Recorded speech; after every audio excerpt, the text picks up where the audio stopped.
I think when you think about food scarcity, a lot of times the rural area may not come to the front of people's minds. They think of big urban centers where there's not a space to grow gardens, there's not a space to put out apple trees because it's all concrete. A recent USDA Economic Research Services study found that 11.1% of American households were considered food insecure. Of this population, 17.7% were found in rural communities like much of Christian County.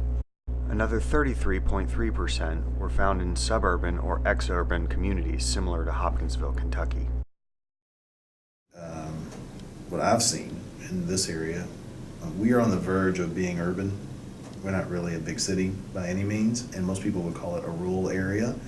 But that skill set has been lost, I think. That maybe a generation ago, or maybe 2 generations ago for some people, that was very commonplace to have a garden.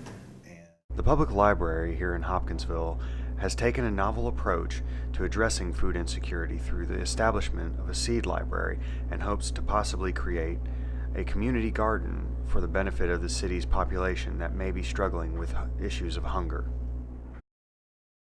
Well, the first thing I think of is a term, it's not used maybe a whole lot, but food deserts, if you've heard of that before. And that tends to occur in areas of a town or city where there's not easy access to fresh fruits and vegetables. And so Community orchards like the one on Broad Street are just one of many approaches to addressing food scarcity issues in Hopkinsville. It never works if you go into a community and just try to do something.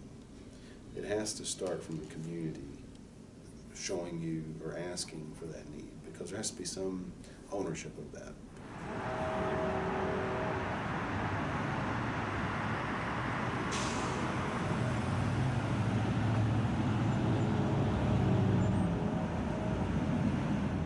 It takes a community to solve community issues, and together, ending hunger is possible.